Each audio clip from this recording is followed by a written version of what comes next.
Praise the lord. మన ప్రభు అయిన యేసు క్రీస్తు నామములో దేవుని బిడ్డలందరికీ వందనాలు. ఈ దినమంతయు దేవుని సన్నిధి మనకు తోడుగా ఉండునుగాక. ఈ దినపు దేవుని మాట యోబు గ్రంథం 8వ అధ్యాయము 22వ వాక్యాన్ని చదువుకుందాం. అయితే ఇంకను ఆయన నీకు నోటి నిండా నవ్వు కలుగుజేయును. దేవుని బిడ్డలారా, మనం ఆరాధించే దేవుడు ఎవరు అంటే మన నోటి నిండా నవ్వును చూడాలని ఆశపడే దేవుడు. మనము బాధల్లో ఉంటే, మనము కష్టంలో ఉంటే, మనము ఆవేదనలో ఉంటే, మనము కన్నీళ్ళ మధ్యలో కొనసాగుతూ ఉన్నప్పుడు ఆయన సంతోషించే దేవుడు కాదు, కానీ మన బాధలు తొలగిపోయి, కష్టాలు తొలగిపోయి మనం సంతోషంగా ఉండాలని ఆశించే దేవుడు ఆయన. కనుక దేవుని బిడ్డలారా, మరి ఈ మాట వింటున్న నీవు నీ బ్రతుకుల్లో మరి నువ్వు ఏ కన్యల చేత, ఏ బాధ చేత, ఏ కష్టము చేత, ఏ అవమానము చేత నువ్వు బాధపడుతూ మరి ఇబ్బంది పడుతూ నీ నోటిలో నవ్వు లేక హృదయంలో దుఃఖము చేత, ఆవేదన చేత కొనసాగింపడుతున్నావో తెలియదు, కానీ దేవుడి దినమందు నీతోనే మాట్లాడుతున్నాడు.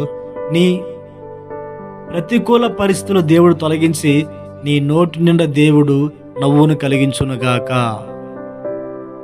చూడండి, ఈ దినాల్లో మనుషులు ఏ రీతిగా బ్రతుకుతున్నారంటే సదుపాయాలు అన్ని సమృద్ధిగా ఉన్నాయి.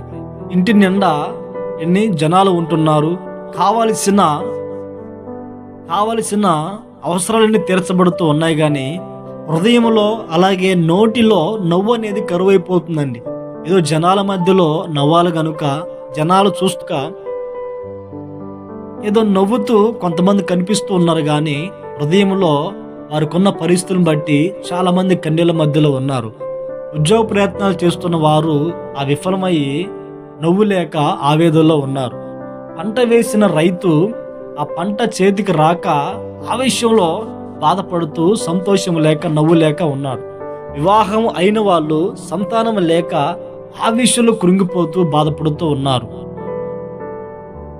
పిల్లల యొక్క భవిష్యత్తును ఆలోచించిన తల్లిదండ్రులు భవిష్యత్తును ఆలోచించి ఎలా ఉంటుందో అని అర్థం కాక బాధపడే తల్లిదండ్రులు చాలామంది ఉన్నారు. దేవుని బిడ్డలారా, ఇలాగ మనం ప్రతి పరిస్థితిని కూడా ఆలోచన చేస్తే ఏదో ఒక సమస్యను బట్టి, ఏదో ఒక బాధను బట్టి హృదయంలో ఆవేదన పడుతూ కృంగిపోతూ నవ్వు లేడుతూ చాలా మంది బాధపడుతూ ఉన్నారు. అయితే మనం ఆరాధించే దేవుడు ఎవరయ్యా అంటే మన నోటి నిండా నవ్వును కలిగించువాడు.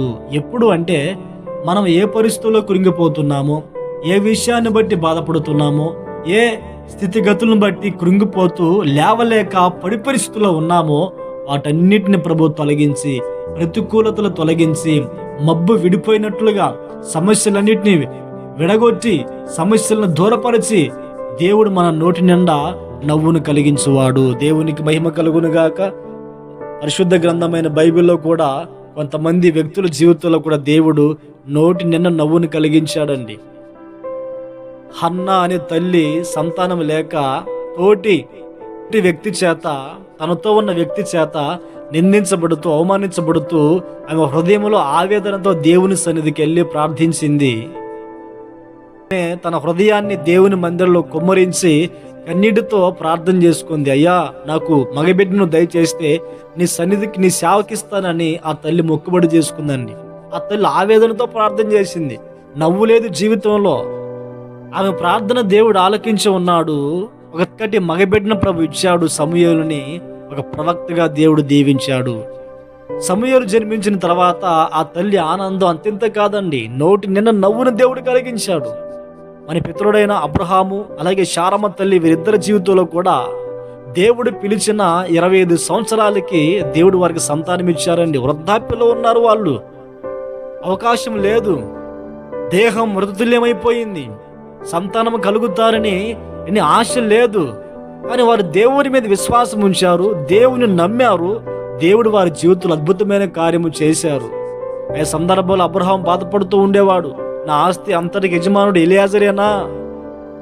హృదయంలో బాధ ఉండేది, హృదయంలో ఆవేదన ఉండేది, సంతానం లేదే అని. కానీ దేవుని యందు వాళ్ళు ఉంచిన విశ్వాసం కోల్పోలేదు. దేవుని యందు వారు నమ్మిక ఉంచారు. కనుకనే దేవుడు వారికి ఇస్సాకు అనే కుమారుని అనుగ్రహించి వారి నోటి నిండా దేవుడు నవ్వును కలిగించి ఉన్నాడు. దేవునికి మహిమ కలుగును గాక.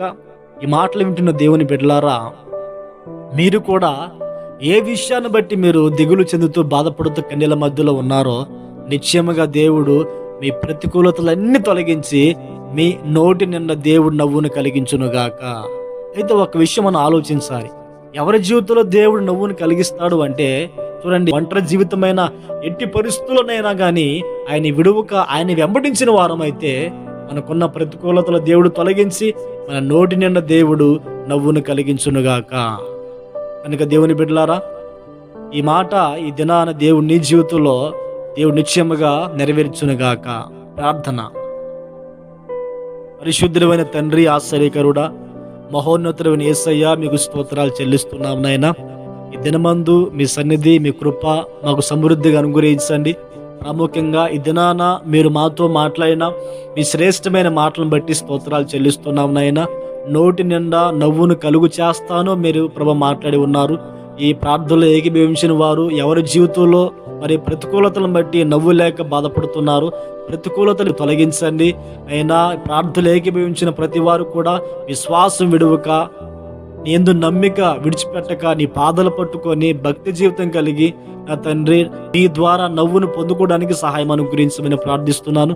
ప్రార్థనలు ఏకీభవించిన మా అందరి జీవితాల్లో నవ్వును కలిగించి ఆశీర్వదించి ధనమంతి కృపాక్షేమాలు మాకు తోడుగా ఉంచి మహిమను పొందమని యేసు నామములో ప్రార్థించి అడిగి పొంది ఉన్నాము తండ్రి. Amen, amen.